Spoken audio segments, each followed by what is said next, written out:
Latest chart है Nifty का, bank Nifty का।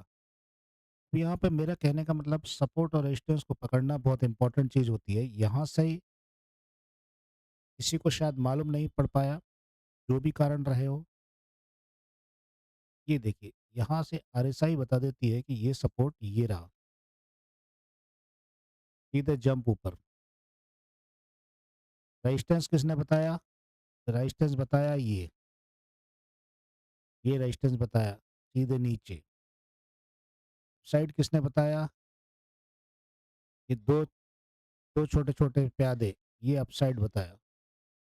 200 मूविंग एवरेज का सपोर्ट सबसे ज़्यादा खतरनाक, स्टेज में ऊपर भागना।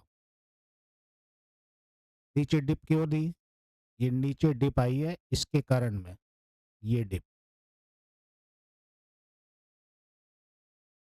ठीक है भाई?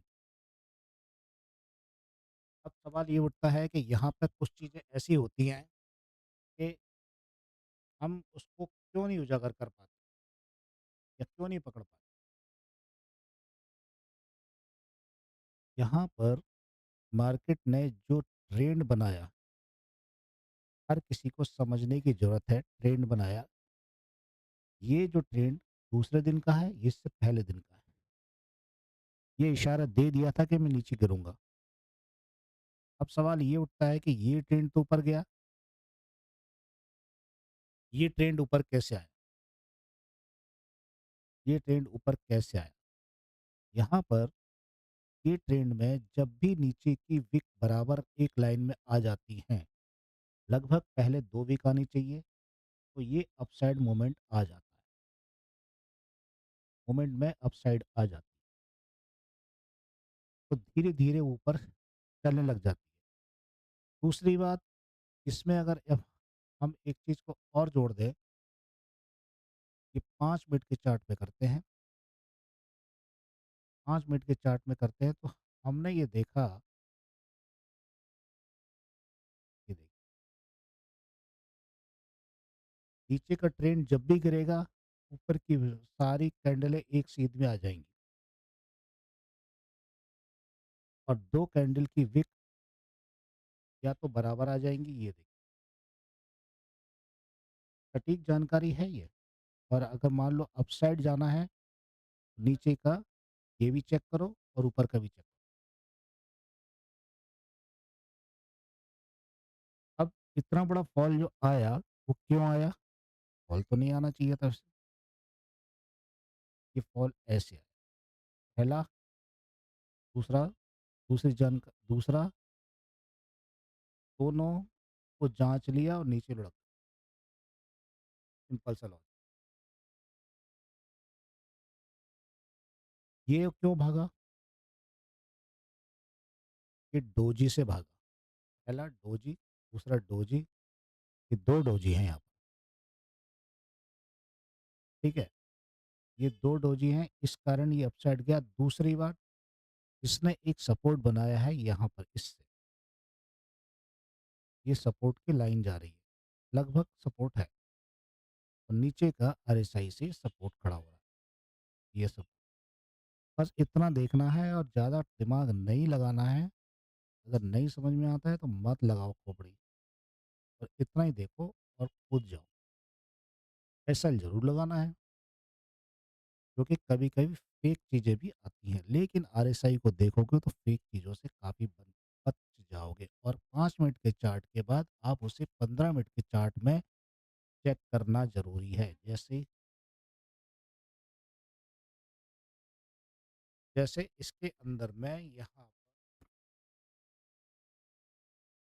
5 मिनट के चार्ट के अंदर में, ये दिख रही है, ये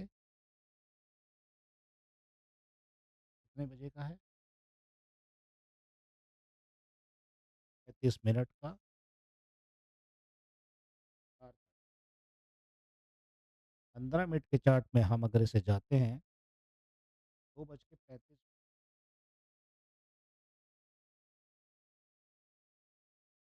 35 जो भी हो, इसी जगह पे हम खड़े हैं। 15 मिनट में भी जानकारी वही मिल रही है। लगभग 5 मिनट के चार्ट के अंदर में देखने की।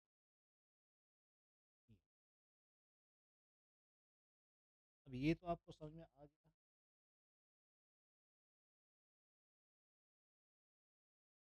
सब चार्टों पे नियम लागू होता है। ये बैलेंस बॉटम बना, जंप ऊपर, ठीक है, ऊपर जंप लिया, इसके बगल के सहारे से एक इनलाइन खींच।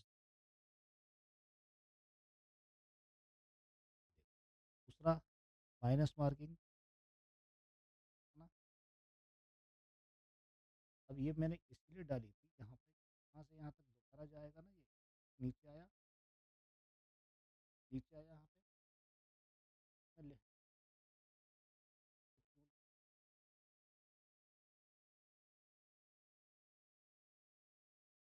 मतलब क्यों बनेगा वी, क्यों वी बनेगा, वी तो हमें नहीं मालूम कैसे बनेगा वी।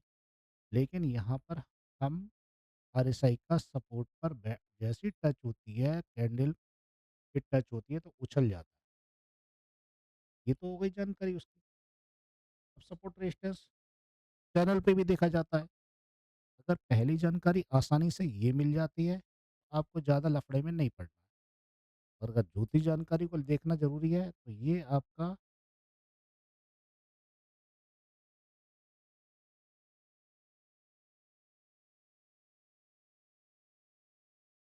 ये बैंक निफ्टी है, ठीक है। 4 तारीख का मतलब ये हुआ,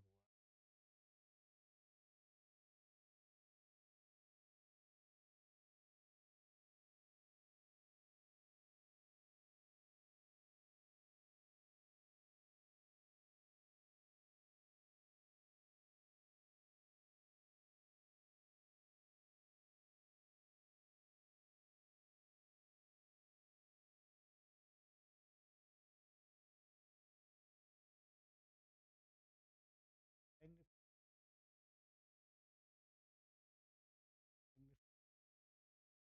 4 तारीख में, 4 तारीख में जब ये कितने बजे गया था,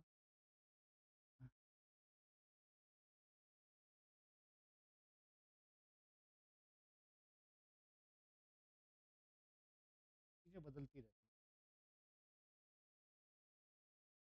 यहाँ पर कितना है, 38, 60,138 में जब बैंक निफ्टी है,